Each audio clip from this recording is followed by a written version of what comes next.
আসানসোল উত্তর বিধানসভার মরিচকোটা এলাকায় আজ উত্তর বিধানসভার বিধায়ক এবং রাজ্যের আইন এবং শ্রম মন্ত্রী মলয় ঘটক পশ্চিমবঙ্গ বাউরি কালচারাল বোর্ডের ভিত্তিপ্রস্তর স্থাপন করেন। এখানে মলয় ঘটক ছাড়াও পশ্চিম বর্ধমান জেলা পরিষদ সভাধিপতি বিশ্বনাথ বাউরি, পশ্চিমবঙ্গ বাউরি কালচারাল বোর্ডের ভাইস চেয়ারম্যান শ্রীরাম বাউরি, সদস্য পরিবার বাউরি সহ আরও বহু গণ্যমান্য ব্যক্তিরা উপস্থিত ছিলেন।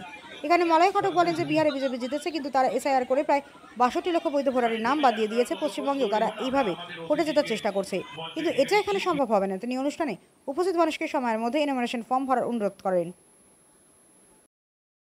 যে অনুষ্ঠান জোরে হাততালি হবে, খুব জোরে হাততালি। মলয় ঘটক জিন্দাবাদ, মন্ত্রী মলয় ঘটক জিন্দাবাদ, মন্ত্রী মলয় ঘটক জিন্দাবাদ।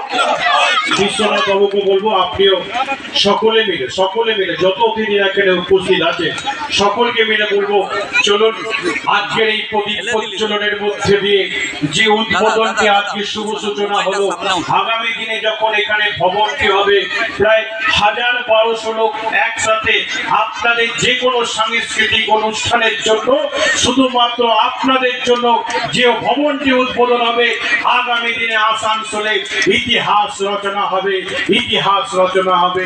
আমরাও দেখতে আসবো এই ভবনটা। আপনাদের এই বাউরি সমাজের জন্য আলাদা ভবন কোথাও হয়েছে কিনা আমার জানা নেই, তবে আজকে যদি হলো সেই ইতিহাসটা কেউ রচনা করলো, তার নাম মন্ত্রী মলয় ঘটক মহাশয়। আর পশ্চিম বর্ধমান জেলা আসানসোল উত্তর বিধানসভার এই মরিচকোটার ময়দানে আগামী দিনে আপনারাও ইতিহাসের সাক্ষী রাখার জন্য মলয়দাকে দুহাত তুলে আশীর্বাদ। দেখছেন কোন রকম করে এক अन्याय भावे चोरी করে জিতেছে, अन्याय ভাবে চোরি করে ওইখানে ভারতীয় জনতা পার্টি এনডিএ জিতেছে। আর এলান করেছে মোদিজি দিল্লি থেকে যে আমরা এই ঝড়টা বাঙালি নিয়ে যাব।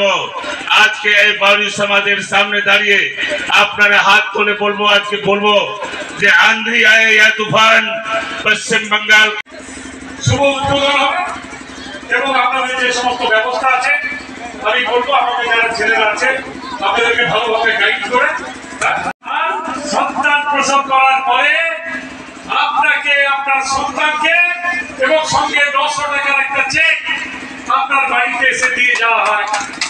ভারতবর্ষের কোথাও নেই, কোন মুখ্যমন্ত্রী করেননি, করেছেন কে? মমতা বন্দ্যোপাধ্যায়।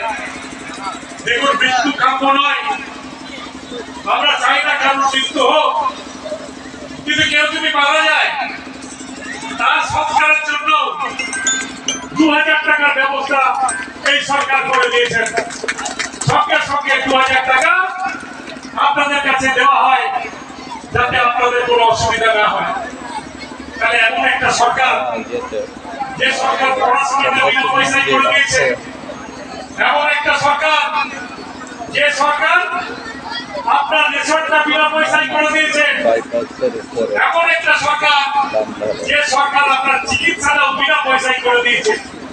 তাই চিকিৎসা ফ্রি, পড়ালেখা ফ্রি, আর আপনার জন্য আরো যে সমস্ত কাজ, সেই কাজগুলো প্রতিনিয়ত মমতা বন্দ্যোপাধ্যায় করে চলেছেন। আমার বক্তব্যকে দীর্ঘায়িত করবো না। আমার সাথে বিশ্বনাথের কথা হচ্ছিল, যেই ভবনটা কত বড় করা হবে। আমরা ঠিক করলাম যে কমসে কম 1000 মানুষ যাতে বসতে পারে সেই ধরনের একটা ভবন এখানে হোক, যাতে আপনাদের যে সমাজ, সেই সমাজের যে কোনো অনুষ্ঠান যাতে ভালোভাবে এই ভবনে করা যায় এবং আগামী দিনে বড় বড় অনুষ্ঠান যাতে এখানে করা যায় সেই দিকে লক্ষ্য রেখে আমরা কিন্তু এটা শুরু করব। আশা করি কয়েকদিনের মধ্যেই ভবন তৈরির কাজ শুরু হয়ে যাবে। শেষ করার আগে আমি একটাই অনুরোধ করে যাব, দেখুন বিহারে ভোট হয়ে গেল, বিহারে বিজেপি জিতেছে, কিন্তু কেন জিতেছে? এসআইআর করে 62 লাখ মানুষের ভোটার লিস্টে নাম কেটে দিয়েছে। পশ্চিমবঙ্গে ভোট আসছে, পশ্চিমবঙ্গেও বিজেপি এসআইআর শুরু করেছে, কাটার চেষ্টা করবে, আপনাদের নাম ভোটার লিস্ট থেকে বাতিল করার চেষ্টা করবে। তাই দয়া করে এই যে ফর্ম আপনাদের বাড়ি বাড়ি পৌঁছে দেওয়া হচ্ছে, সেই ফর্মগুলো যাতে ঠিক মতো ফিল আপ করা যায় এবং জমা দেওয়া যায় ঠিক সময়ের মধ্যে, সেইটা কিন্তু আপনাদেরকে মাথায় রাখতে হবে।